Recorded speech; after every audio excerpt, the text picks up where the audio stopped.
Chapter 1. Black Fire and Bad Omens. Black fire pass, stank of wet ash, burst entrails, and old blood baked into stone. The mountains rose on either side like the broken jaws of some buried titan, all black crags and knife-edged ridges, their shoulders wrapped in dirty cloud. The pass itself was a wound cut through the earth, narrow in places, broad enough in others for ranks of soldiers to form and die in order, its floor littered with shattered boulders, abandoned wagons, and the bones of men and greenskins from 100 forgotten slaughters. Wind moved through it with a shrill, hungry cry, dragging smoke low across the ground so that the battle came in, glimpses, steel flashing, tusks gleaming, a horse rearing white-eyed before being hauled down into the crush. By noon, the stones had gone slick. The Imperial detachment had come hard and fast from the north, banners snapping, breastplates dulled by dust, their officer convinced they could smash the greenskin rabble before the dwarfs arrived in full. The dwarf relief column had come from the mountain roads to the west, marching in tight iron ranks with their rune banner held high above them, faces grim beneath helms blackened by soot and weather. Both forces had arrived too late to save each other, and too early to save themselves. The greenskins had been waiting in the gullies, and on the heights, the first sign had been the drums. Not music, not rhythm, just a brutal pounding like fists on a coffin lid, rolling down from the cliffs until even the horses began to scream and buck.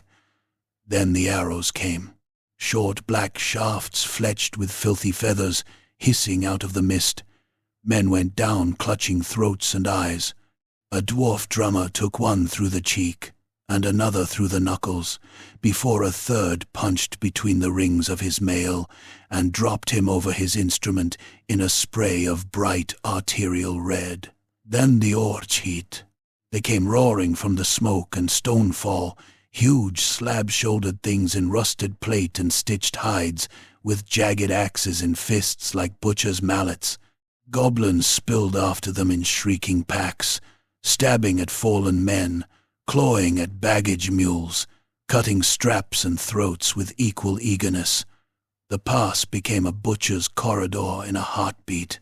At the center of it all was Gorbad's skull smoke.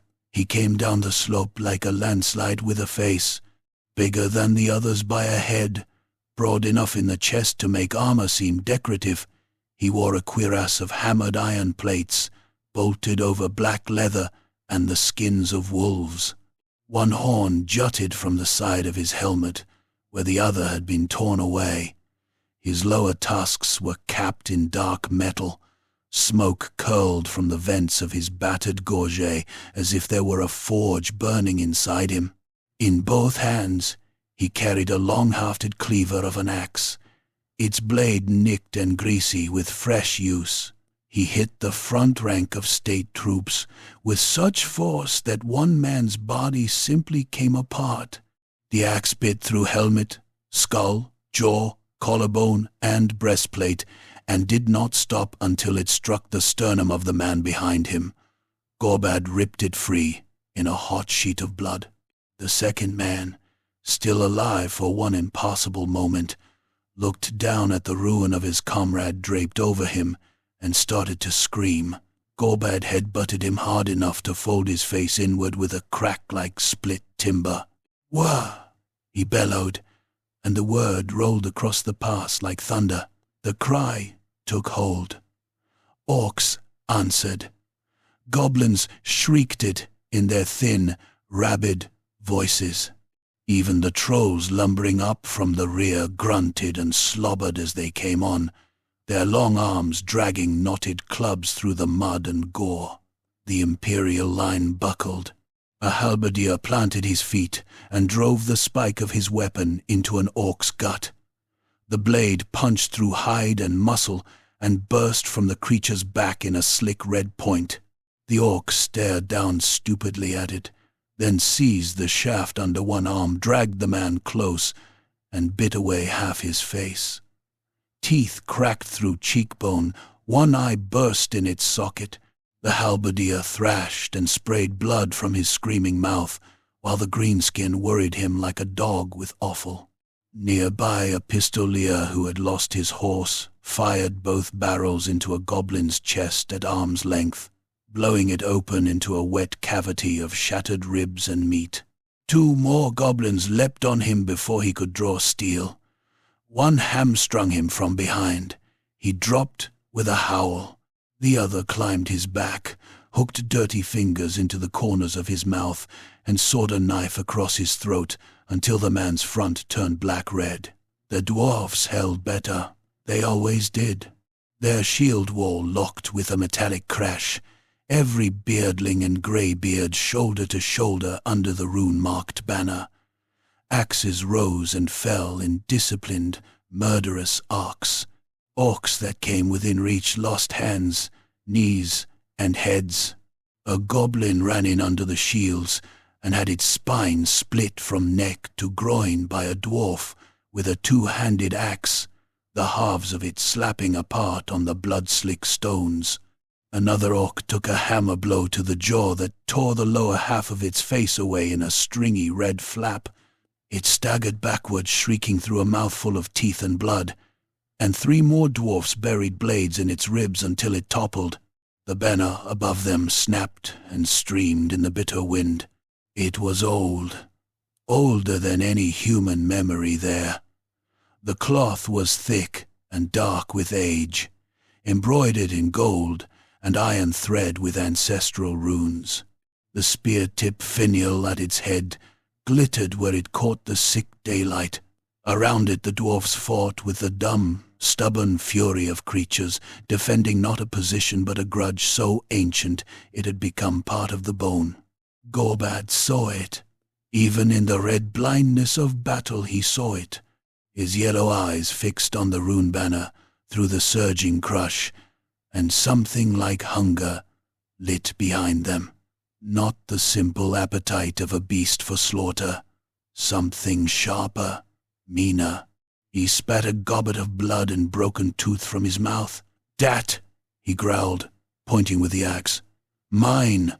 He surged toward the dwarfs with his bodyguard at his heels, black orcs clad in scavenged plate and mail, iron-shod boots kicking loose teeth and fingers across the stones. Imperial survivors tried to close the gap, perhaps thinking the war boss could still be stopped by courage. One young officer, in a torn yellow sash, charged with sword raised high, face pale under the blood sprayed across it. For Averland, Gorbad caught him by the throat, one-handed. The officer's boots left the ground. His sword clattered away. He clawed at Gorbad's wrist, choking, while the war boss squeezed. Cartilage popped. Eyes bulged. Gorbad grinned, then snapped the man's neck with a twist and hurled the body into the dwarf's shield wall. The corpse hit with a wet crack and slid down, leaving a red smear over the runic metal. Then the war boss struck home. The first dwarf braced for him and died for it. Gorbad's axe came in low and sideways and took both his legs off below the knee. The dwarf toppled screaming, his severed boots still standing upright for a hideous second before falling. Another lunged with a spear. Gorbad knocked it aside, drove an iron-shod fist into the dwarf's nose so hard that fragments of bone punched through the back of the skull, and stamped him down underfoot. The black orcs smashed into the line around him. Their heavy blades battered dents into shields, split arms to the elbow, chopped through mail and thick wool. One dwarf had his helm caved inward with such force that his head collapsed inside it, red and grey matter bubbling from the eye slits. Another lost an arm at the shoulder and kept fighting with his remaining hand until a chopper bit into his neck and nearly took his head off. Still the banner held above the slaughter. Its bearer was a broad old dwarf with braided iron rings in his beard and a ruined cheek cross-hatched by old scars. He planted the banner staff like a spear and drew a notched axe from his belt. Around him lay his kin in layers, a mound of their own dead and those they had killed. He did not back away. He watched Gorbad come on and showed his teeth.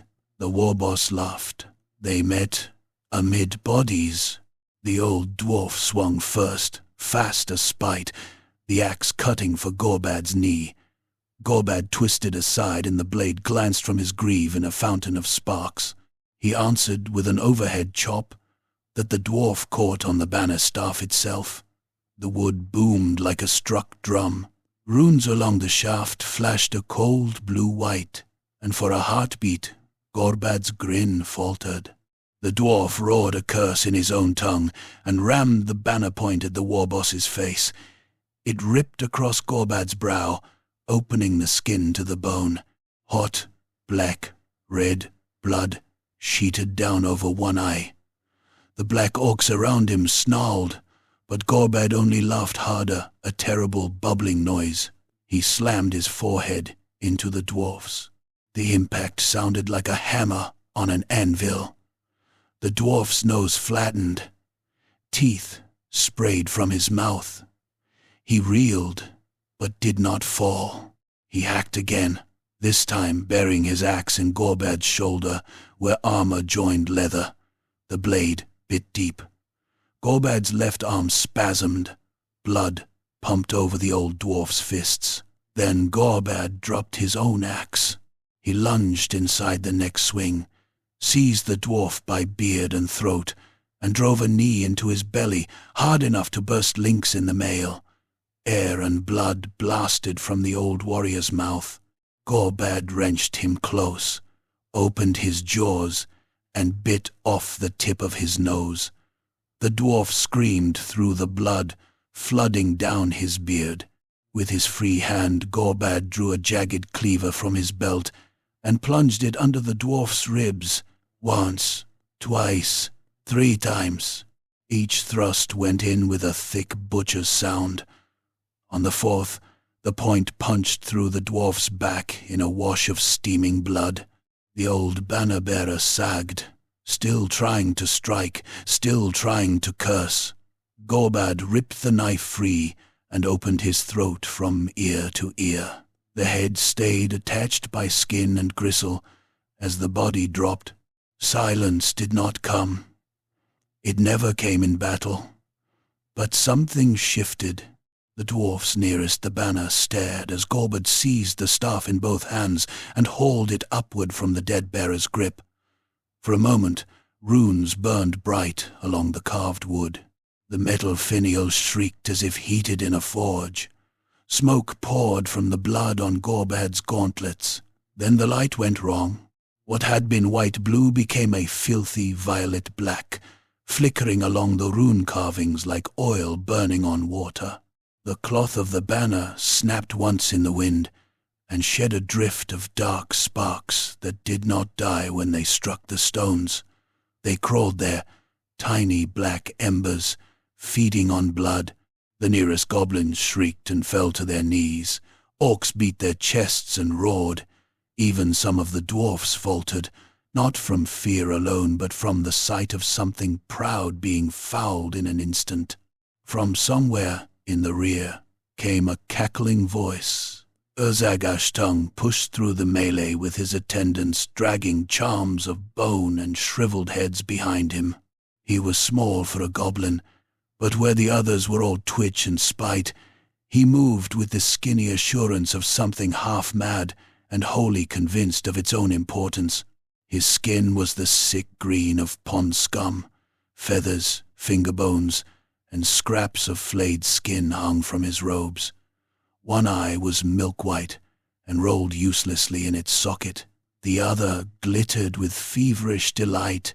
He looked up at the blackening rune banner and began to laugh so hard he doubled over. "See it! See it!" he squealed, pointing with a claw tipped in bronze. "The fire's gone black. Gork's breath, Mork's spit he's marked. He's marked, he is. Skull smoke's got the black fire. Skull smoke's got the banner what burns. Gorbad raised the standard high. Blood ran down his arm. His brow hung open. The gash on his shoulder pumped with each beat of his heart. He looked less like a chieftain than a slaughterhouse idol dragged upright and taught to walk. Yet in that moment every eye in the pass found him. The surviving Imperials broke first. The line did not collapse all at once. Men simply began to run, one after another, as if panic were a disease carried in the blood mist. Some threw down shields and scrambled over corpse heaps in desperate silence. Some screamed prayers as they fled. A few were cut down from behind by wolf riders who had circled in from the ridges, hooked spears tearing men out of formation to be trampled under clawed paws. The dwarfs did not run. They died. They closed around the fallen bodies of their kin and fought beneath the stolen banner until they were hacked apart where they stood. One had both hands severed and still tried to batter a goblin to death with the stumps. Another, disemboweled, used his own spilled guts to hold his entrails in with one hand while swinging his axe with the other, until an orc split his head from crown to chin. Their last survivors were buried under sheer weight, dragged down amid chopper blows and stabbing goblin knives. By late afternoon the pass belonged to the greenskins. Smoke drifted among the dead. Crows had already begun to gather on the higher rocks. Wounded horses twitched in the red mud until goblins slit their throats for sport. Orcs lurched among the corpses, looting blades, boots, teeth, and trinkets. A troll crouched by a smashed wagon and fed with both hands, stuffing gobbets of carrion into its sagging mouth, while bloody saliva hung in ropes to the ground. Gorbad stood atop a mound of the slain, with the profaned rune banner planted beside him. Below, the tribes gathered, crooked moon goblins from the caves, hard-eyed orcs from the Badlands, black orcs in heavy scavenged armor, wolf riders, troll handlers, mad-eyed skulkers with sacks of severed ears. They looked up at him through the drifting ash and guttering black sparks. Urzag Ashtung climbed the corpse mound until he stood near the war boss's knee and thrust both hands into the air. "Black fire pass," he shrieked. "It's a sign. The mountain says his name. The dead says his name. This one ain't just a boss. This one's the boss. Skull smoke, skull smoke, skull smoke." The cry caught, spread, and swelled. Skull smoke, skull smoke, skull smoke. Gorbad's grin widened. He looked north, where the Empire waited in its fat riverlands and open fields. Then he turned his head westward, toward the deeper mountains and the hidden roads, where old stone halls sat under tons of rock and ancient pride. He spat blood at the dead and tore the banner free again. "We ain't done," he growled. Around him the black sparks climbed higher in the gathering dusk, and the Waaagh began to dream of greater slaughter. Chapter 2. The road no one guarded. The mountains swallowed sound badly and Bloodwell. Captain Lys Falcon had learned that in the first years of her service, riding the eastern marches where avalanches could bury a regiment and leave only a few gaunt horses clawing at snow to show where men had died. In the high country, screams rebounded until they seemed to come from inside one's own skull, while blood vanished into scree, dust, and old stone as if the earth had developed a taste for it. Now, riding beneath the broken shoulders of the Black Mountains, with 6 survivors and a dying horse, she thought the land had never seemed more hungry. Rain had passed in the night, a cold, thin rain that had washed the stink from nothing and turned the track to grease. Every hoofbeat threw up mud black as grave clay.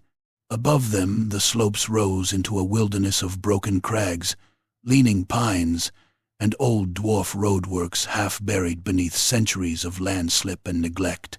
The official road to Averland lay far north and east, broad enough for wagons, watched by towers, and patrolled where patrols could still be spared.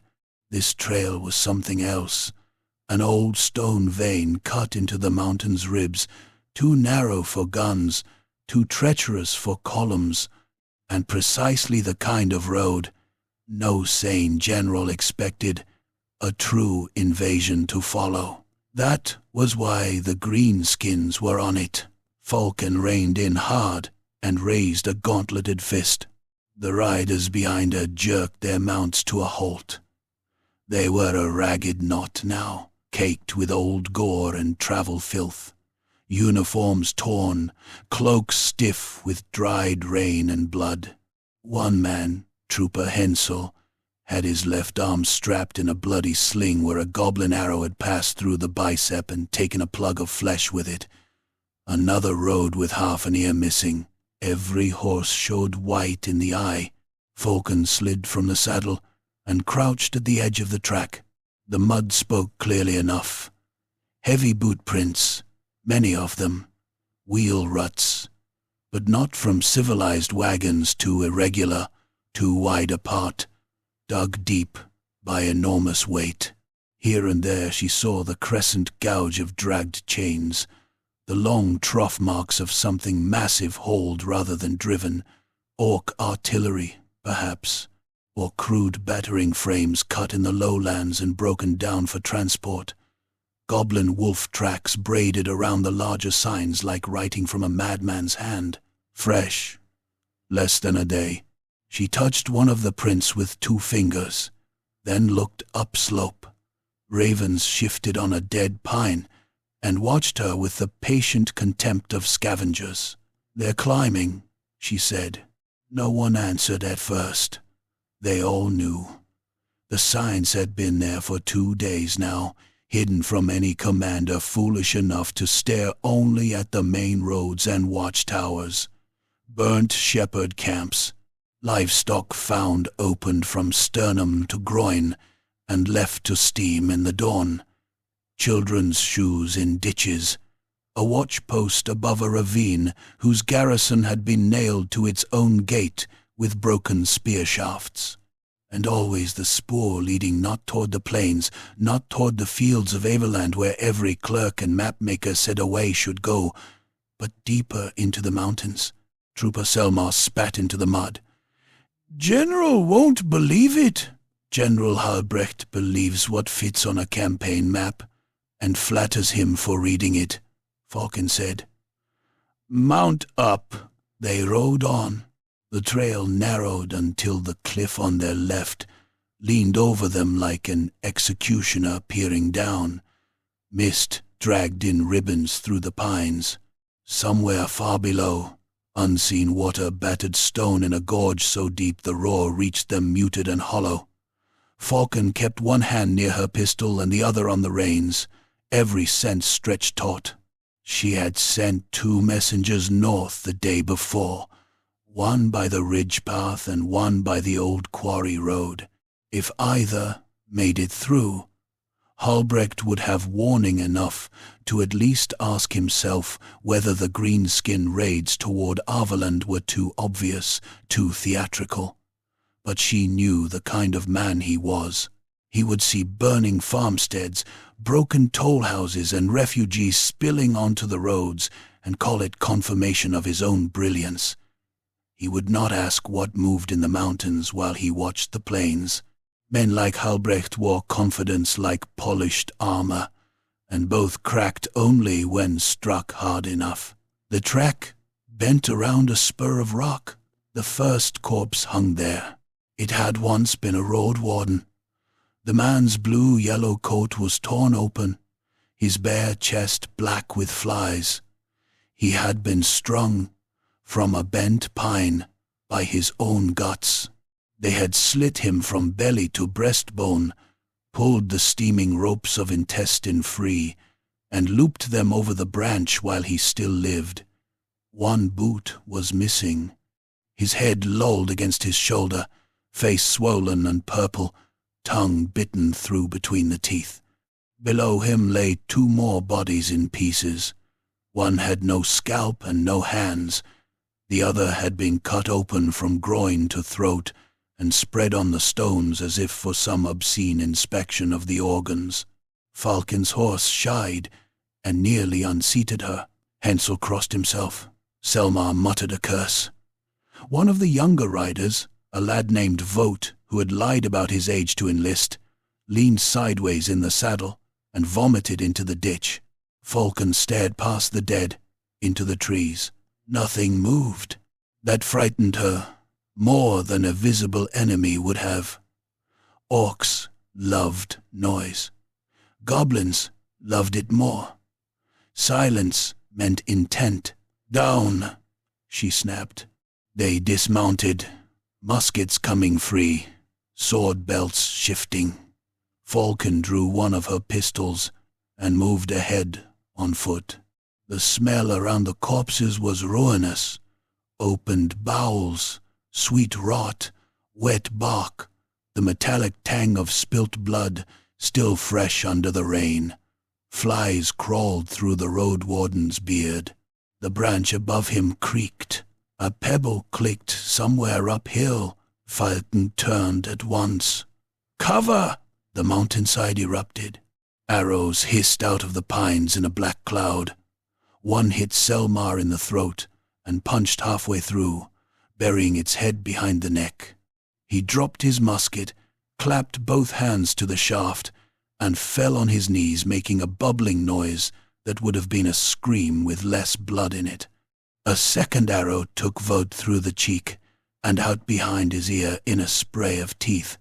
He spun and went down convulsing. Night goblins boiled from the rocks above, small shapes in filthy hoods, their moon-marked shields painted in old blood and dung. They came shrieking, stabbing with short spears, loosing more arrows from almost arm's length. "Fire!" Falcon roared. The track vanished in white smoke and thunder. At that distance the volley was murder. Two goblins simply burst apart, black powder and lead turning rib cages into red splinters. One lost most of its head, the remaining half of its face hanging from the jaw as it toppled backward into the brush.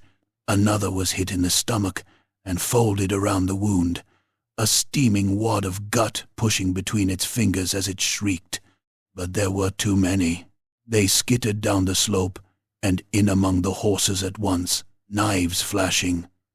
Hensel swung his saber one-handed and carved through a goblin's wrist. The severed hand spun away, still gripping its spear. The creature opened its mouth to scream, and Hensel drove the blade into that mouth and out the back of the neck. A second goblin leapt onto his back and buried a hooked knife under his collarbone. Hensel bellowed, staggered, and fell beneath both of them. Falcon shot one at near point-blank range. The pistol blast blew a crater in its chest and hurled it against the cliff. She flung the empty gun into another attacker's face, drew her saber, and met the charge. Steel bit green flesh. She split a goblin from temple to jaw, felt the blade grate through bone, yanked it free in a curtain of blood, then pivoted into a backhand cut that opened another from shoulder to ribs. It shrank away, clutching itself, ribs showing wetly through the flap. A riderless horse screamed as three goblins hamstrung it. The animal crashed down, legs kicking wildly. One goblin scrambled up its neck with a knife between its teeth and began sawing at the eye. Another was trampled when the horse rolled, its pelvis crushed flat with a pop. Then the wolf riders came. They burst from the mist further up the trail, lean grey beasts with slavering jaws and yellow eyes, bounding over stone and corpse alike. Their riders jabbered war cries and leaned low with short spears couched underarm. One hit trooper mice full in the chest. The spear punched through buff coat and ribs and carried him backward against the cliff where the rider left him pinned, feet drumming weakly against the rock. Falcon caught the next wolf across the muzzle with her saber. The beast's nose opened to the bone. It yelped, twisted, and slammed into her anyway, bowling her off the track. She hit the slope hard, rolled through wet needles and loose scree, and stopped against a pine trunk with the wind punched out of her. The wolf came after her, bleeding and furious. She saw everything with unnatural clarity in that instant, the threads of saliva hanging from its teeth, the old scars around its eyes, the rider above it hauling on the reins and cackling. Falcon snatched her dagger free as the beast lunged. Its weight hit her like falling masonry. Hot breath washed over her face. Jaws snapped for her throat. She rammed the dagger up under the jaw with both hands. The point punched through palate into brain. The wolf jerked so violently the hilt tore skin from her fingers. Blood and grey matter sprayed over her face. The beast collapsed on her legs, twitching. The rider shrieked and tried to leap clear. Falcon tore her saber from the scabbard under the carcass and hacked upward blindly. The cut opened the goblin from groin to navel. Offal spilled over the wolf's flank in a hot loop.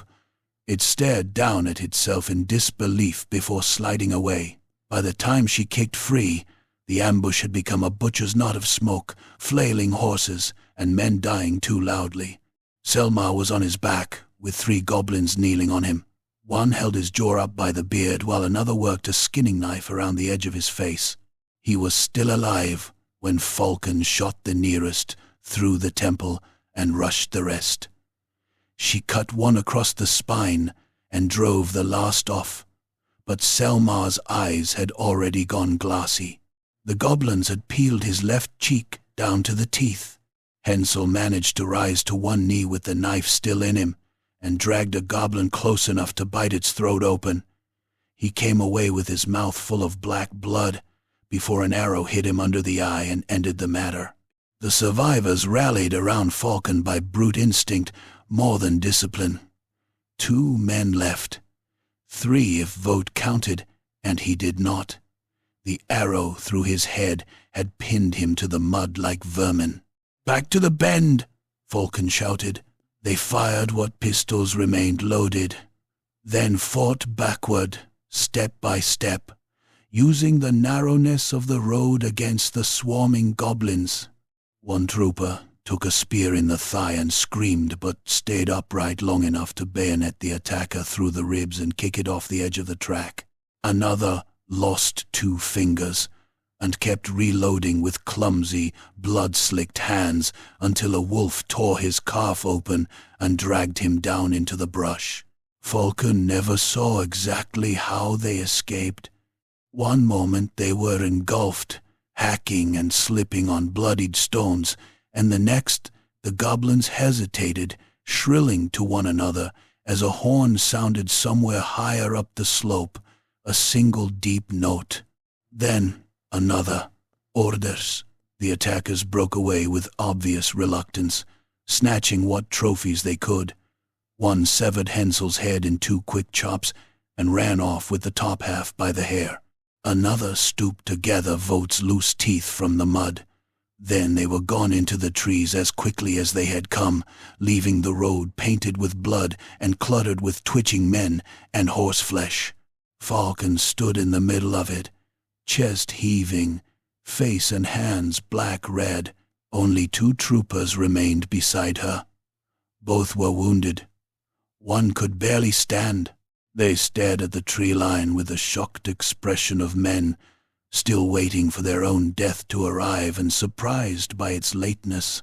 Falcon wiped wolf blood from her eyes and listened. The horn echoed again, further off now, Beneath it came a heavier sound, a slow grinding rhythm from somewhere above and beyond the next ridge. Wheels, chains, timber dragged over stone. Her stomach tightened. They had not been ambushed by a raiding party. They had crossed the screen. The goblins had been masking movement. She climbed the slope beside the track despite the protests from her bruised ribs and the ache in her thighs, scrambling up through thorn and wet rock until the trees thinned. From there she looked west. The mountain roads beyond were alive. Columns moved in the mist. Orcs in knots and files, wolf riders ranging ahead, goblin drovers hauling squealing snotlings and packs of scavenged mules. Between them rolled ugly siege engines disassembled into parts, long beams chained to carts, bundles of ladders, crude mantlets stitched from hides. Further back lumbered trolls, and something larger great shapes under patched tops, perhaps stolen cannon or rams capped in iron. Signal fires smoldered on the ridges, hooded and unhooded in sequence. Not a rabble, not a mere migratory horde sniffing at easy plunder. A march, directed, deliberate, and at the center of one column, rising above the moving mass like a wound in the air, she saw the banner. Even at this distance the cloth looked wrong. It streamed black in the thin light, runes pulsing beneath it as if banked coals had been sewn into the fabric. Around it marched a dense knot of armored orcs, and every time the standard dipped or turned, the whole column roared as one. Not north, not Averland, Karak Hirn. The truth hit her so hard it felt like a blow to the jaw. If the greenskins reached the hold before proper warning, the southern mountain roads would be in their hands. The passes beyond would open. Every village, mine, and market town south of the Ava would be exposed, and worse would follow. This host was the spear point. She felt it with the cold certainty soldiers sometimes got a heartbeat before the killing stroke. Below, one of the troopers shouted her name. She slid back down and found him pale with terror, pointing at the track behind them. Smoke rose there in thin columns through the trees. "They're behind us too," he said. Of course they were. Raiders circling the roads, lighting farmsteads, gutting tall houses, making enough noise and ruin to keep Halbrecht's attention fixed on the plains. A false war for the benefit of a proud fool. Falcon took one look at the wounded man swaying beside her and knew what remained to be done. She tore a page from her field ledger, braced it on the pommel of her saddle, and wrote fast in a cramped, brutal hand. To Karak Hirn, greenskin host marching by the old western roads in great strength, siege gear present, banner taken at Black Fire Pass borne at center, Averland command deceived by feints. Close your gates. Flood your lower works if you must. Prepare immediately. She sealed it with wax from a cartridge pouch and pressed it into the trooper's hand. Take the quarry path south. Do not stop for the dead, the wounded, or your own fear. If you see anything moving, leave the road and crawl if you must. Get this to the dwarfs. The man swallowed, nodded, mounted. And you, Captain? Falcon looked west, toward the hidden roads and the gathering storm under the black banner.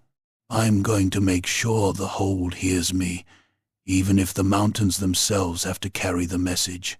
They split there, beneath the dangling corpses and the weeping pines. Bedusk Falcon, horde, alone. She took the goat paths, the abandoned miners' ledges, and once a stair cut directly into the cliff face so narrow her horse had to be left behind. She went on foot from there, cloak torn, saber nicked, one pistol reloaded and the other lost somewhere in the mud of the ambush. Cold, ate at her fingers. The sky lowered, bruised purple over the ridges. Twice she heard drums far off and flattened herself under ledges while green-skinned scouts passed below. Once she came upon a farmstead no bigger than a byre and kitchen garden, every inhabitant heaped in the yard with their faces removed. The infant had been nailed to the door by one hand. She did not stop. At full dark she reached the ridge from which the first outworks of Karak Hirn could sometimes be seen on clear days. There was no clear day now. There was only wind and smoke, and the red blinking of distant fires. Then the clouds shifted. Across the black folds of the mountains, bonfires bloomed one after another on the surrounding heights.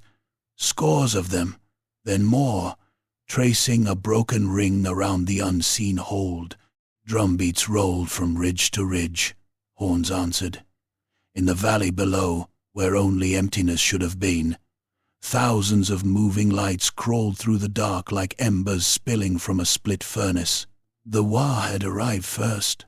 Falcon stood on the stone in the freezing wind, breathing smoke and blood and mountain cold, and looked down at the net closing around Karak Hirn. Behind those walls, dwarfs still counted powder casks and trusted old records.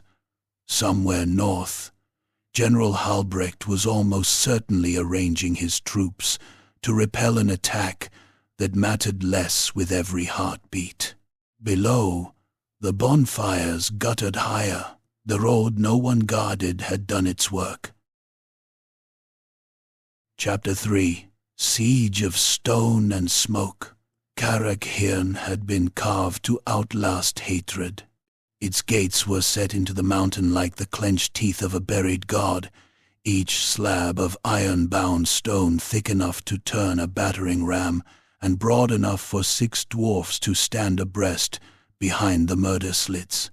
Above them, the outer wall climbed in black tiers cut straight from the living rock, studded with towers whose lower stones were old, when the empire was still a patchwork of mud forts and tribal graves. Stairways zigzagged up the mountain face in defensible turns. Gun platforms jutted from the heights like brows over deep-set eyes. Beneath it all ran galleries, cisterns, forge halls, store vaults, barracks, and mine tunnels, enough to swallow an army and lose it in the dark. It should have been a fortress fit to laugh at the world. By dawn on the first day of the siege, Karak Hirn looked less like an unbreakable hold than a proud old warrior realizing, too late, how many scars had never healed straight. The valley below the gates was thick with green skins. They had come in the night and multiplied by morning. Bonfires smoked in crooked lines. Tents of hide and patchwork canvas sprawled across the scree. Piles of timber, chains, ladders, wheels, and sharpened stakes grew like cancers around the foothills. Wolf riders skirmished along the lower approaches, darting in and out of musket range. Goblins scuttled through the rocks with bundles on their backs, sniffing out gullies and culverts like rats testing a granary wall.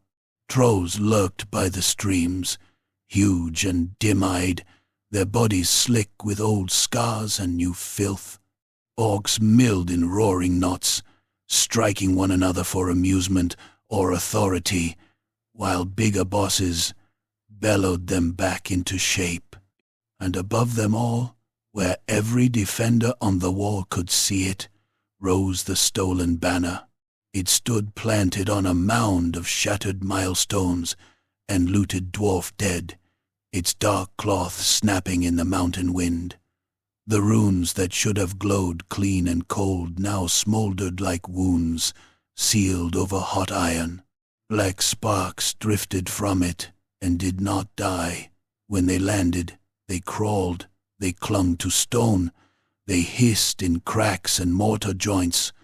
Captain Lais Falcon stood on the outer parapet, with blood dry on her sleeves, and watched those sparks creep. Beside her, Thane Brock Grudgebearer said nothing for a long time.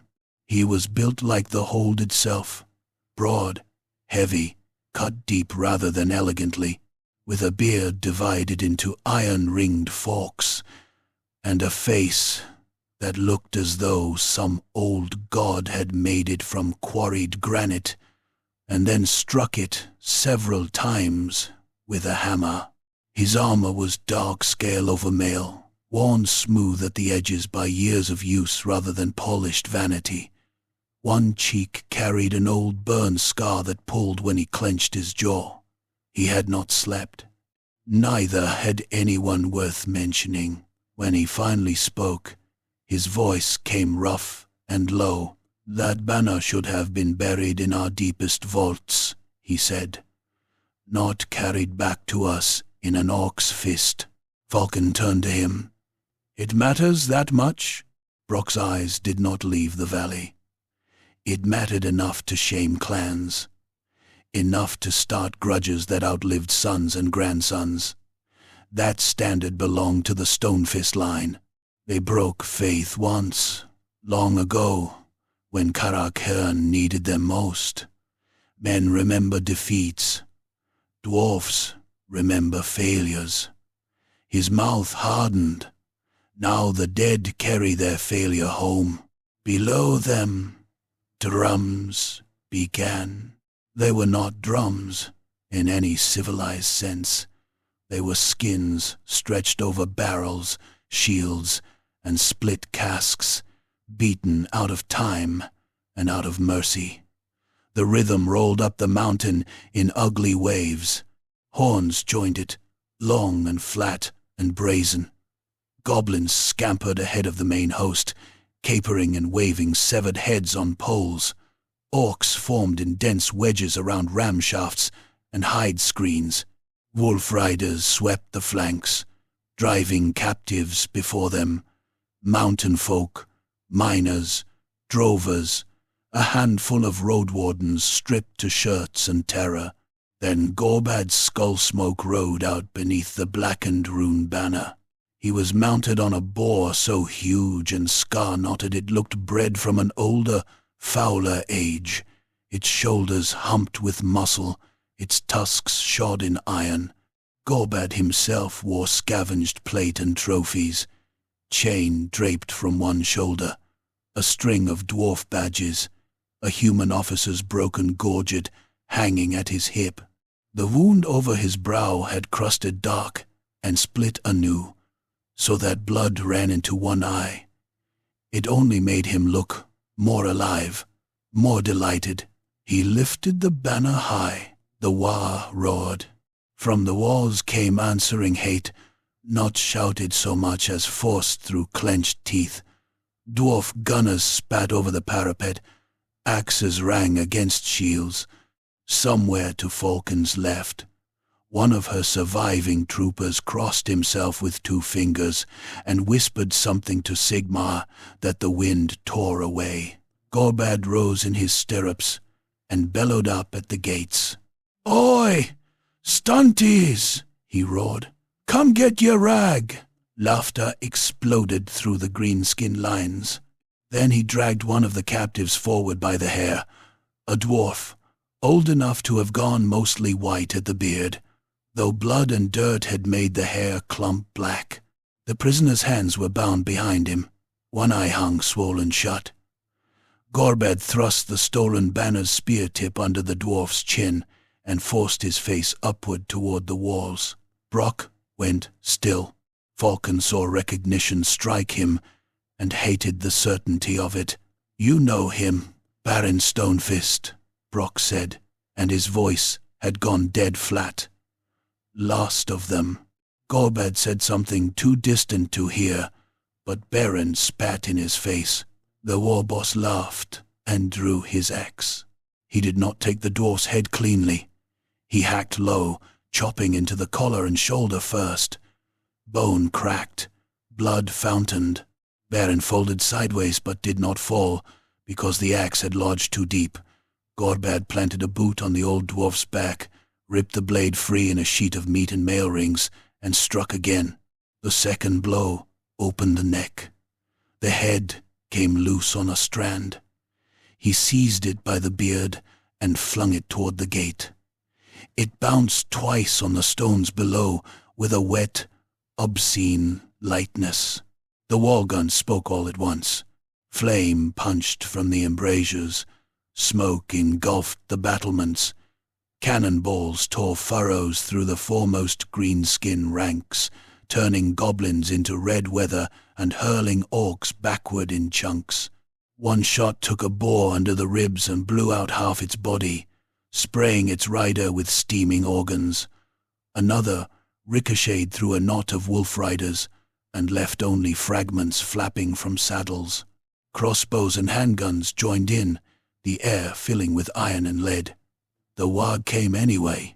They ran into the fire, howling, ladders on their shoulders, crude mantlets pushed before them, ram crews hunched behind planks layered with rawhide. Goblins darted in the gaps, dragging hooks and firepots.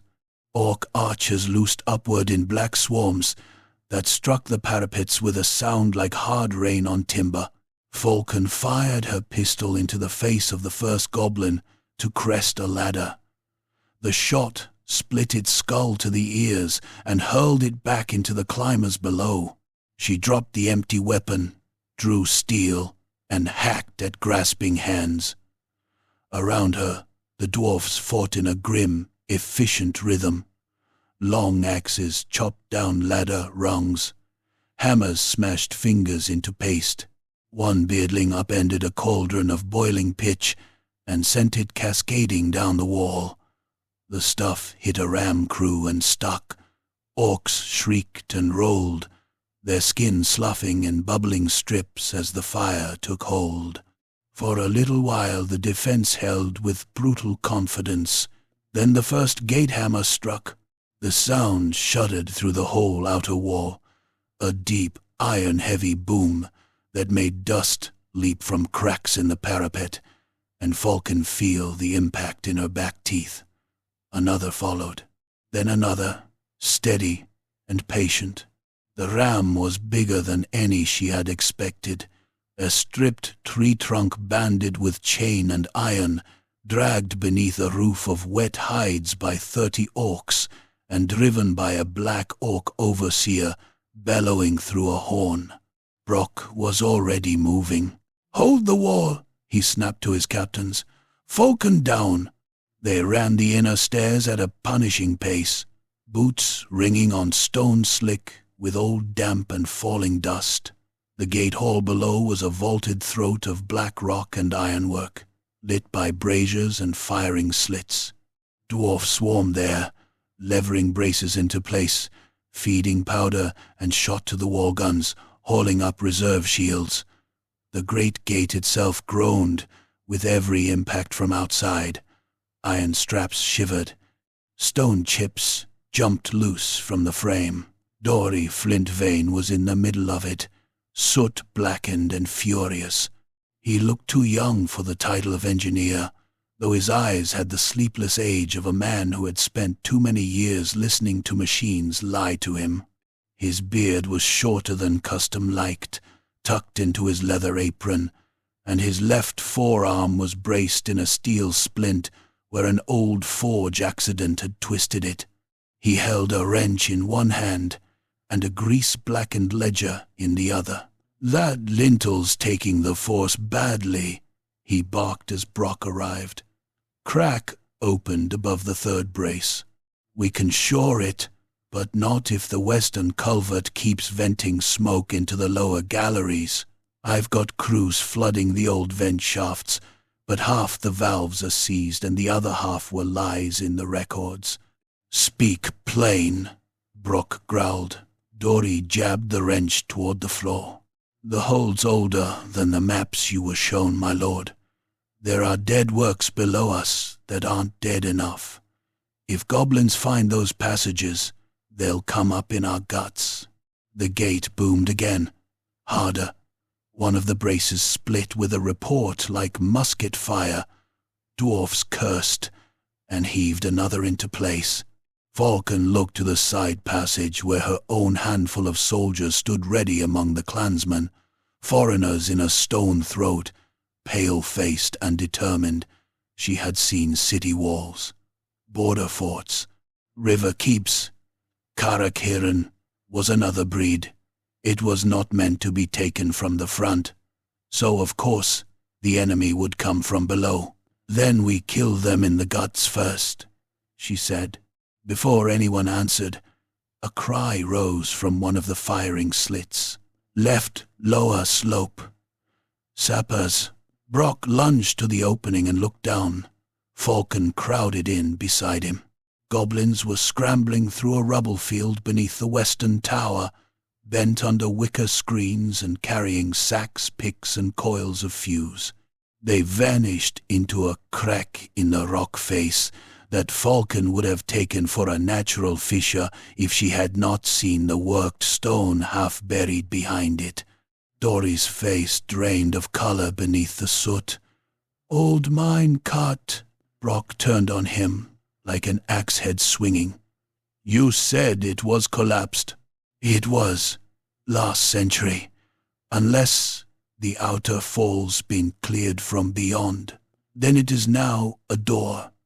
Brock seized his helmet from a passing retainer and rammed it on. "Seal it." The hold split itself then, as fortresses do when the enemy forces too many truths at once. Half the strength remained at the walls and gate. The rest were thrown downward into the old levels. Falcon went with Brock and Dory. They descended through a spiral stair hollowed from the mountain's core, deeper and deeper until the air turned wet and metallic. Here the walls lost the polish of the main halls. Chisel marks showed. Old beams sweated tar. Forgotten tool niches yawned black. Water dripped from somewhere unseen with maddening regularity. Dwarfs carrying lanterns and loaded crossbows clattered ahead. Others rolled powder kegs or dragged chains to bar side passages. At the bottom of the stair they found the first dead. 2 miners lay by a rusted valve wheel, both opened from groin to breastbone. Their guts had been pulled out and pinned to the wall with pitons, as if someone had tried to hang laundry in a slaughterhouse. A third corpse was missing everything below the knees, the stump ends chewed. One of the lantern-bearers gagged. Dory crouched by a broken grill and touched the jagged edge, forced from outside. Brock drew his axe. Forward, they entered the lower galleries at a trot. The old mine works were a maze of support beams, abandoned rail tracks, flooded sumps, and half-collapsed side cuts that breathed foul cold air. The lantern light caught mineral veins and made them gleam like damp teeth in the walls. Somewhere ahead, iron rang on stone, fast and frantic. Then came goblin voices, high and eager. The first skirmish hit like a trap springing.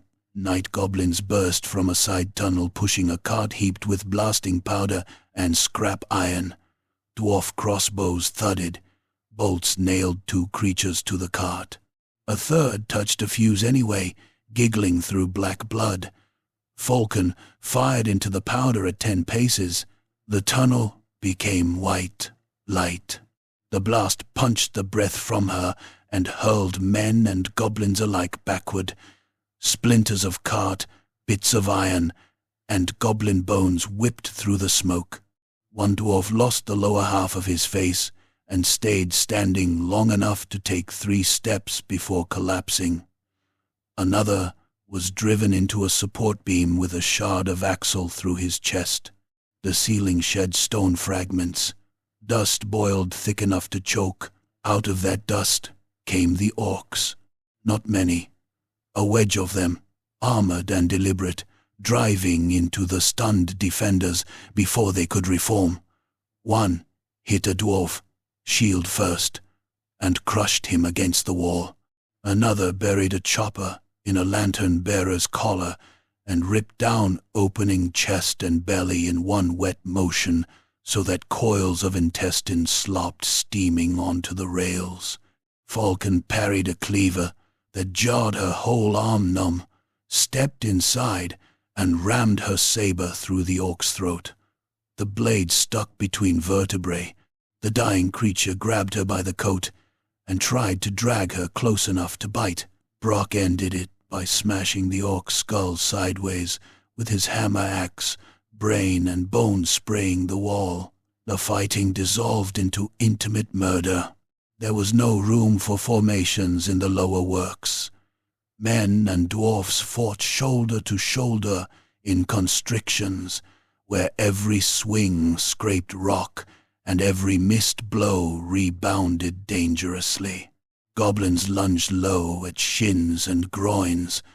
Dwarfs answered with downward chops that split hoods and heads to the teeth. Falcon saw one of her troopers dragged beneath a pile of small bodies, only his arms visible for a moment as he stabbed downward blindly before the knives found his neck. A troll forced its way through a timber brace and vomited corrosive slime across the front rank. Mail hissed. Flesh sloughed. The stink was like boiled leather and dead fish left in a tannery pit. Dory shrieked for lamp oil, seized a burning brand, and hurled it into the troll's face. The creature went up with greasy reluctance, flailing and slamming itself against the walls until half the tunnel was smeared with its burning fat. They drove the first incursion back by inches, then by corpses, then by sheer anger. At the breach itself, Brock found the truth. Beyond the forced grill, the old mine-cut widened into a rough chamber where goblins had been laboring under overseers. Picks, shovels, discarded torches, baskets of spoil. More importantly, air moving from further in. Another tunnel, newer, broader, slanting away into the mountain's deeper dark. Dory stared into it as though looking down the throat of a prophecy. "They aren't just trying to get in," he said. Brock understood a heartbeat later, and his face turned to something carved for a tomb. "No," he said. "They're making a road." As if summoned by the realization, a thunderous crash boomed up through the stone from above. Then another. Dust rained from the ceiling. Somewhere in the upper halls, bells began to clang. Urgent, near panicked. A runner came stumbling down the gallery, armor blackened with soot, one arm hanging loose and wrong. "My lord!" he gasped. "Outer gate rammed through the first leaves. Lower halls burning. They've got goblins in the west granaries and smoke in the barracks stair." Brock closed his eyes once, briefly, as if adding a name to a grudge already too long. Then he opened them and turned back toward the hold. "Fall back to the choke points," he ordered. "Collapse this cut if you can. If you cannot, drown it in blood and stone. They do not pass for free." He started up the tunnel at a run. Behind him, Karak Hirn shuddered again, under the blows from without and the knives from within. The outer gate was failing. The lower halls were alight, and now, in the dark beneath the proud old hold, the truth stood plain as a wound. Gorbad's skull smoke had not come merely to sack Karak Hirn. Chapter 4. The Fall at Black Banner Gate. By the time the bells began to ring in earnest, Karak Hirn was already dying from the feet upward. The sound rolled through the hold in overlapping peals, iron tongues, hammering Brom's throats until the whole mountain seemed to shiver with warning. Not the steady toll for assembly, nor the grave measured booming that marked a death of rank, but the cracked, frantic alarm of breach and fire and enemies where enemies were never meant to stand. In the upper halls, Dwarfs ran with soot-black faces and raw hands, hauling powder kegs and water casks, dragging the wounded by their armpits over stones slick with blood. In the barracks galleries, smoke crawled low and thick, turning every lamp halo into a jaundiced blur. In the lower works, men coughed black into their beards and tried to hold tunnels that had already become charnel throats. Captain Lie's falcon came up from the old mine cuts with her saber arm trembling and her lungs clawed hollow by smoke. She emerged into one of the lower transit halls just in time to see a dwarf gun crew die around their own cannon. A knot of goblins had come through a side stair no one had thought worth sealing. They skittered from the smoke with hooked blades and stolen fire pots, jabbering madly. One flung a clay jar into the gun platform. It burst on the flagstones and spread burning pitch in a fan. The loader slipped in it, went to one knee, and was immediately swarmed.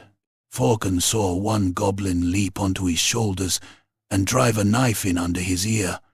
Another plunged both hands into the split opening and tore downward with the hysterical greed of a child opening a gift. The dwarf's throat gave out in a gargling wet hiss as ropes of flesh and blood came loose beneath the thing's claws. The gun captain managed to club one attacker flat with the rammer before a spear took him through the eye and knocked him backward over the wheel. Then Dory Flintvane fired the cannon. Not by design. Desperation seldom had the courtesy to wait for proper aim. He came staggering through the smoke, with half his beard singed away and a match cord wrapped around his fist. He saw the goblins massed around the platform, saw the charge still seated, and dropped the match onto the vent. The blast inside the hall was like being struck by a collapsing wall. The cannon leapt against its carriage and vomited fire, scrap, and a charge set far too heavy for the enclosed space. Goblins ceased to possess coherent anatomy. Some were simply converted into red mist and bone splinters. One was cut in half so cleanly the top half spun away, still clawing at empty air, while the lower half remained twitching upright for a heartbeat. The backwash of pressure shattered every lamp on the platform and tore loose one of the stone cherub carvings over the embrasure, which came down in chunks among the dead. Falcon hit the floor hard and heard nothing for a few long moments but the shrill inner whine of her own stunned ears. Through it she saw Dory get to his feet in a rain of goblin chunks, wipe someone else's blood from his mouth, and wave the surviving dwarfs onward with the same wrench he had been carrying all day. "Move, you bastards!" he shouted, though the words reached her as though spoken underwater. "If the hall's gone, build another line 10 paces back." He had one side of his face blistered raw. The skin around his temple had split. He looked less like an engineer now than a forge spirit that had escaped the furnace and discovered hatred. Falcon pushed herself upright and followed the stream of defenders upward toward the heart of the hold. Every corridor they passed through told the same story in a different dialect of ruin. Soot on the vaulted ceilings. Axes abandoned beside severed hands that still clutched them. Water sloshing ankle-deep where some cistern pipe had burst under a ram strike. Dwarf dead laid in hasty rows against the wall, their boots already taken from some because the living had need of anything usable. Human soldiers among them, recognizable only by the shape of their helmets or the yellow scraps of Averland cloth turned black by smoke. The wounded moaned. The dying were quieter. The truly doomed stared at nothing and muttered clan names or prayers or accounts of grievances that no one had time to record. At a crosshell near the west granaries, Thane Brock Grudgebearer stood over a stone table that had once displayed maps of the surrounding mining roads. Most of the maps were gone. In their place lay blood, a cracked drinking horn, 3 severed goblin heads, and the weight of a decision no one wanted. Brock had lost his helm. His hair was dark with sweat and grit. Blood had soaked down the left side of his cuirass from a gash under the arm.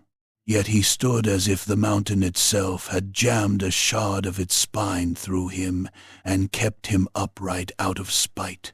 Around him gathered what command remained, clan captains with dented shields, a limping powder master, Falcon, and Dory, who reached the table just as another impact rolled through the hold from the outer gate. The map stone trembled. Dust sifted down. "How long?" Brock asked. The powdermaster swallowed and said, "First leaves are gone. Black Banner Gate itself is holding on the central bars, and whatever hatred's been hammered into it over the centuries." "That isn't engineering," Dory muttered. "It's tradition," Brock said. No one laughed. Falcon looked to the slate board where someone had marked the breaches in chalk. The gate, the west granaries, 2 lower tunnels, smoke infiltration through the barrack stair, enemy pressure rising in the old mine cuts. The marks nearly touched. "They are in too many places," she said. "You cannot seal them all." Brock's gaze shifted to Dory. "The charges." Every eye in the chamber found the engineer. For a heartbeat, Dory said nothing. He looked suddenly older than anyone there, as though the soot on his face had settled into the cracks of years not yet lived. Then he nodded once. "There are demolition chambers beneath the southern galleries," he said. "Ancient mine cuts packed and repacked over generations, meant to collapse threatened shafts or deny ore seams to Skaven, greenskins, anyone. Some are still viable, some are not." He hesitated. "If I fire the main chain, I can bring down a section of the lower approaches and half the old roadworks under the western flank." "And the cost?" Brock asked. Dory answered him in the tone of a man reading his own sentence. "The gate district, the lower markets, the ancestral stairs down to the caravan halls, everyone still fighting below the marker pillars, possibly more if the rock has weakened where I think it has." A silence followed that had nothing to do with peace. Brock looked at the old carved lintels, at the walls bearing clan marks cut by hands, dead these many centuries, and for one visible instant Falcon saw the lord stripped bare of title and armor, not a thane, only a son of the hold being asked whether he would murder part of his own home before the enemy could profane the rest. Another impact struck. Somewhere above, a gate bar split with a report like a tree blown apart by lightning. "Do it," Brock said. No one argued. A runner stumbled in before the order could travel, choking on smoke, his beard burned short and one eyebrow gone entirely. "My lord," he gasped. The enemies gathered at Black Banner Gate. Full push. Trolls. Ram. Warboss in the front rank. He spat blood onto the floor. "He's coming in himself." Brock's expression changed. Not softened, not hardened. It found some deeper angle of grimness, something old and simple and cruel. "Then he'll meet me himself," he said. The last defense of Black Banner Gate formed in the high approach hall, where the final inner doors guarded the descent into the central heart of Karak Hirn. It was a grand hall once, broad enough for merchant trains and festival processions, its pillars carved with kings and beast slayers, its stone floor inlaid with old runes, rubbed dim by generations of iron-shod boots. Now those runes vanished beneath blood, ash, shattered wagons, overturned benches, and the bodies of those who had tried to stop the Waaagh at the outer line. Dwarfs dragged all of it into barricades, broken carts, ore sledges, casks filled with rubble, iron grills torn from side chambers. The wounded, who could still stand, took shield and axe again. Human survivors loaded handguns with fingers burned raw from powder. Crossbowmen climbed onto statuary plinths for a better field of fire. Dory went below with 2 assistants and a satchel of keys and fuses, descending into the demolition ways under the gate district, while the above world braced for impact. Falcon gathered the remnants of her command, 7 humans out of the whole company she had ridden with, and looked each one in the face before taking position on the left flank. Their fear was obvious. So was their resolve. There came a point in some battles where terror burned down into a clear, almost exalted resignation. They had reached it. Men checked flints, adjusted grips, kissed medallions. One old halberdier asked a dwarf beside him whether the ale in the afterlife was any good. The dwarf answered that if the man behaved, he might never find out. Then the gate died. The first crack was a long, splintering groan from the stone frame. The second was the shriek of tortured hinges. On the third ram strike, one of the bars punched inward from its sockets and skidded across the floor, trailing sparks. Through the widening seam came smoke, orange firelight, and the smell gods, the smell of singed hide, swamp filth, old blood, troll musk, and the rank animal fury of greenskin bodies packed too tightly together. "Halt," Brock said. The fourth strike burst the doors inward. They came through the breach in a solid mass, too many bodies trying to occupy the same place at once. Goblins first, driven forward by fear and lash. Behind them orcs howling, under hide mantlets, blades up, shoulders slick with lamp oil and blood. Then the trolls, club-limbed and drooling, ducking under the broken arch, while arrows and bolts bristled from their hides. Above the press, rising and falling like the mast of a ship in a storm, the corrupted rune banner streamed black sparks into the choke point. The defense unleashed everything. Handguns thundered. The front rank of goblins vanished in a tearing wash of lead. Crossbow bolts punched through hoods and mouths. One troll took a bolt through the eye and barely noticed until a second went in through the open wound, at which point the thing screamed like a drowning ox and stumbled sideways into the wall, hard enough to crack stone. Dwarf flamers, crude but murderous, vomited sheets of alchemical fire down the center lane. Goblins ignited by the dozen, running in circles, clawing their own faces off as the fire chewed through skin and fat. The orcs behind trampled them and kept coming. They slammed into the barricade, and the hall became a meat grinder. Falcon fought from behind a low wall of broken cart axles and dead, stabbing down over the top with her saber whenever a greenskin head or shoulder rose above the clutter. Her first cut opened an orc's scalp to the crown. Her second took a goblin's fingers off at the knuckles, spraying little red arcs across her sleeve. A human handgunner beside her fired into a black orc's face and was immediately hooked over the barricade by a cleaver through the ribs. Falcon saw him dragged into the crush below, heard him scream once, and then saw only the rise and fall of blades as his body was chopped into ownership. On the right, a troll reached over the barricade and seized a dwarf by both legs. It lifted him upside down and smashed his skull against a pillar twice, the second blow bursting the head like dropped fruit.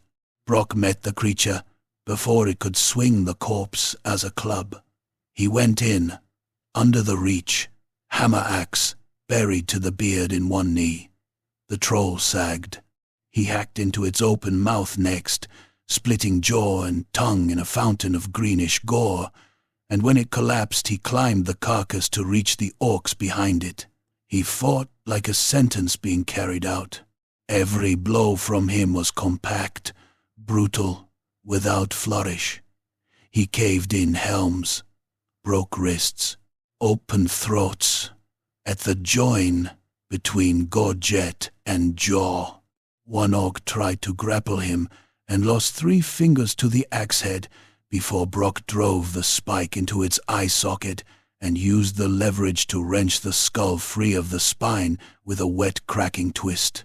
Those near him fought better from shame at the thought of faltering under his gaze.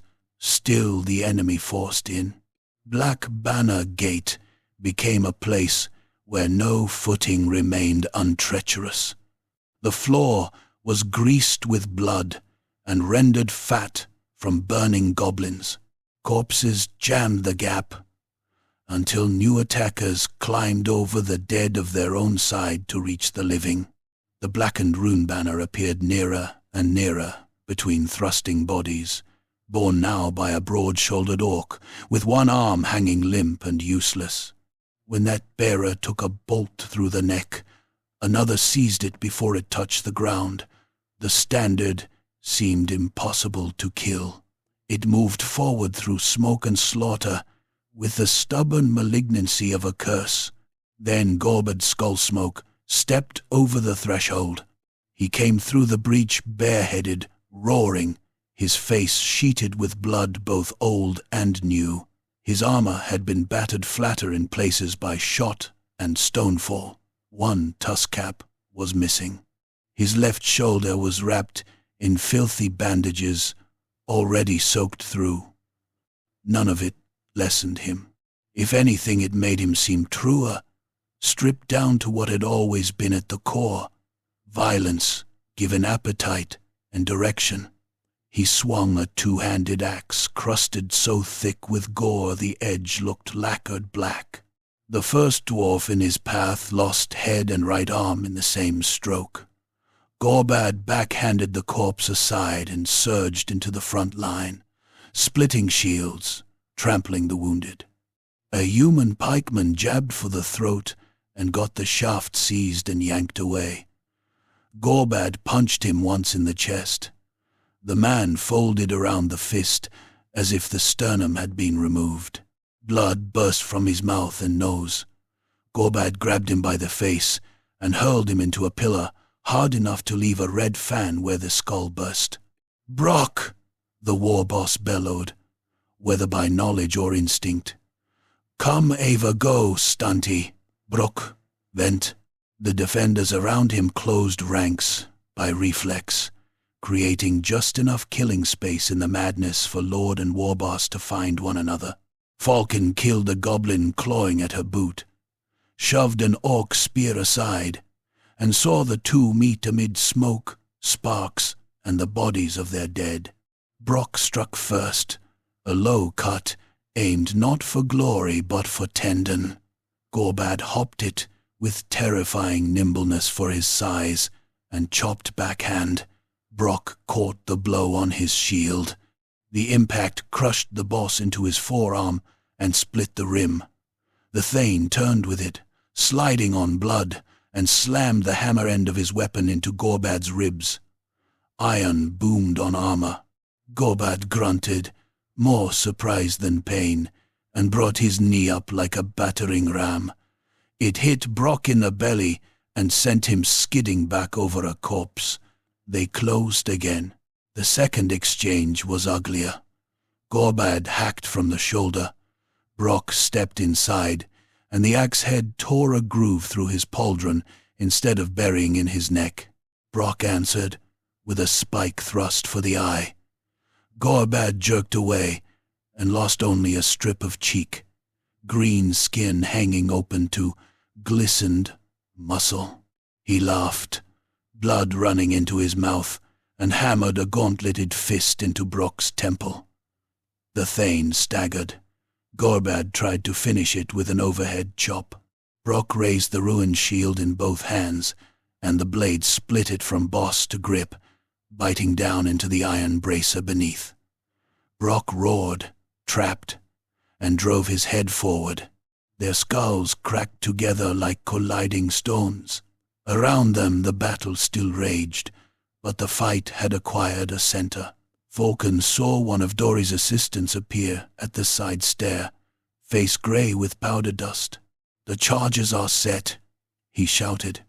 "He's at the lower chamber." "Tell him not yet," Falcon yelled back, though whether the man heard, she could not tell. Not yet. The banner. That had become the shape of necessity in her mind. So long as it stood, the greenskins pressed with a mad certainty that felt more than morale. A symbol mattered in war. Sometimes it mattered more than walls. She looked through the crush and saw the standard at last, caught for a moment against the smoke on the left flank, where black orcs were forcing their way over the shattered wagons. 3 dwarfs died trying to reach it. A 4th got both hands on the staff before an axe took him from shoulder to heart. Falcon saw the opening behind their fall and went for it. She vaulted the barricade into hell. An orc turned at the motion, and she rammed her saber under its chin so hard the point came out through the top of the skull. She let go of the blade, drew her dagger, and kept moving. A goblin slashed at her thigh and opened cloth and skin. Heat ran down her leg. She stamped its knee backward, felt the joint go, and punched the dagger into its eye.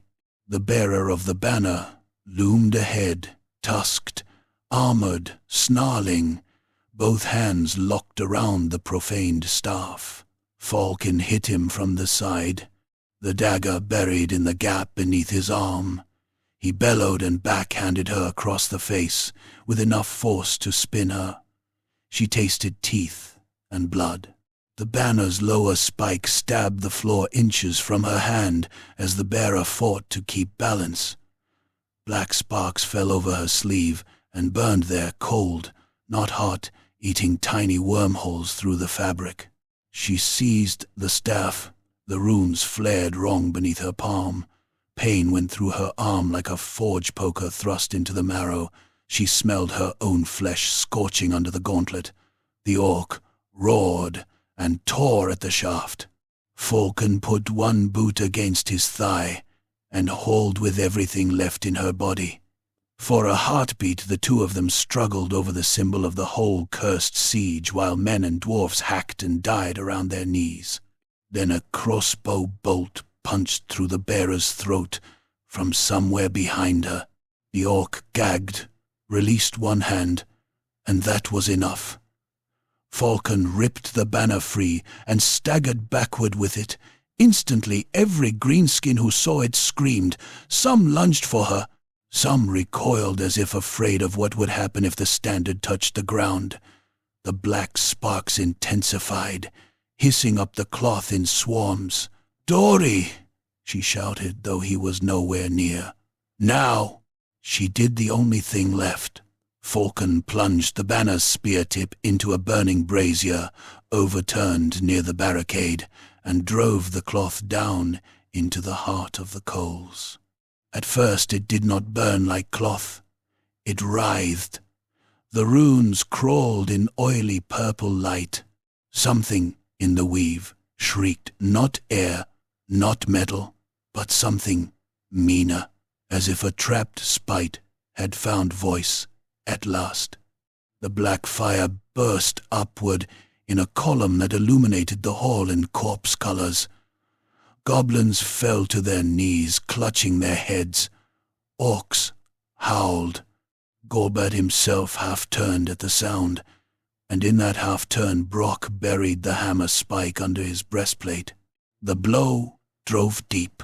Gorbad lurched, tusks bared, and chopped wildly. The axe head took Brock high across the shoulder and opened him to the bone. Blood sheeted over the Thane's mail. But he did not let go. He drove in harder, roaring through red froth. Gorbad seized him by the beard and smashed him against the pillar. Once, twice. The stone cracked. Brock sagged.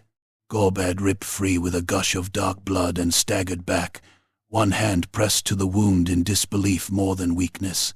Then the mountain broke. Dory's charges went in a chain below the gate district, one after another so quickly they became a single unimaginable concussion.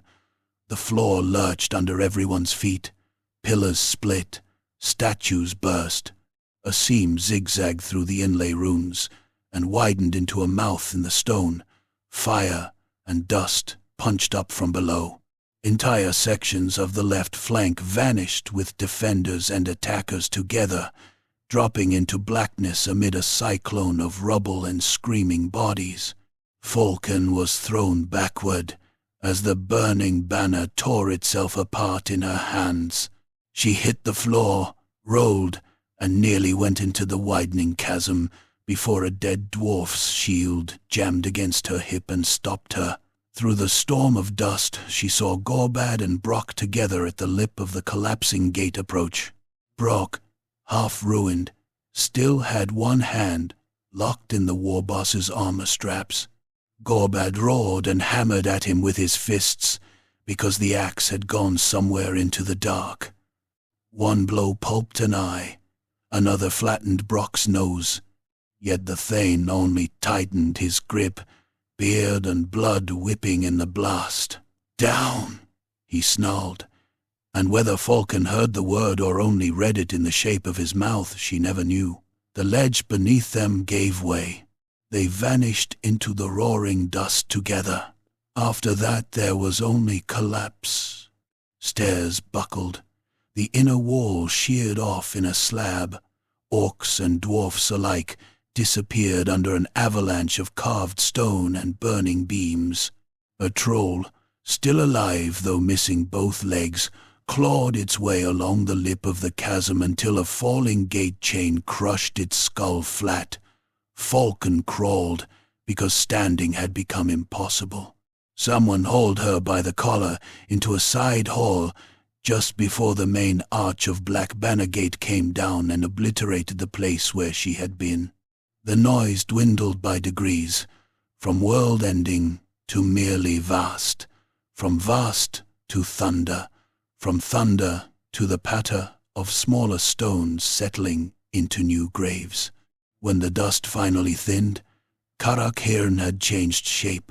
The gate district was gone. In its place yawned a broken trench of rubble, smoke, and buried fire, where the great approach hall, lower markets, ancestral stairs, and half the western roadworks had once stood. The breach that Gorbad had wanted was not fully open. Too much of the mountain had come down in wrath and panic together, but neither was it closed. Jagged new cuts split the rock. Tunnels and roads no map had ever admitted now lay exposed in broken cross-section, running south and west into the mountains like opened veins. Dawn found the survivors crawling over the ruin. Dory Flintvane emerged from the lower chamber with one assistant and a face so blank it looked carved. Half the left side of his body was peppered with stone shards. He took one look at what his charges had done and sat down on a block of masonry without speaking for a very long time. Falcon walked the edge of the collapse with a torn bandage around her burned hand and called Brock's name once, then no more. There was no answer, no sign of the Thane, no sign of Gorbad either. Here and there green-skinned corpses protruded from the rubble. Here and there a dwarf, dead, did the same. The rest the mountain had claimed impartially. Outside the shattered approaches, as the sun dragged itself wan and cold over the peaks, horns sounded from the northern ridges. Relief, at last. General Halbrecht's banners appeared beyond the outer ruins, late enough to feel like mockery. His troops advanced cautiously through the wreckage of abandoned greenskin camps, stepping around corpses, burned mantlets, and smashed siege gear. They had come in good order, polished enough to prove how little of the real work they had seen. Falcon watched them arrive, with hollow eyes, and said nothing at all. There was no triumph to offer them. Karak Hirn had not fallen cleanly. It had not held cleanly either. It remained, but broken, half-sealed, bleeding smoke, mourning in every hall that still stood. The black banner was ash. The war boss was either dead under half a mountain or gone into the hidden roads with enough surviving orcs to keep the legend alive. The hole's heart still beat, but irregularly, and too much of the mountain's hidden underside now lay open to the world. Toward noon, when the wounded had been dragged into whatever shelter remained and the dead were being counted in ledgers already wet with tears and gore, a scout came in from the southern heights. He was young, frost-burned, and shaking. He removed his helmet before speaking, as though bare honesty required a bare head. "Fires," he said. No one answered. He swallowed and pointed beyond the broken western roads, toward the haze where the mountains sloped down into the deeper south. Far off, too many for villages, moving north. Falcon closed her eyes. When she opened them again, she looked out over the wreck of Black Banner Gate, the shattered roadways, the exposed underways, and the carrion birds already circling the fresh dead. The first Waaagh had not broken the world. It had only smashed the lock and bloodied the door. Beyond the mountains, in the distance where the haze turned black at its root, more fires were coming,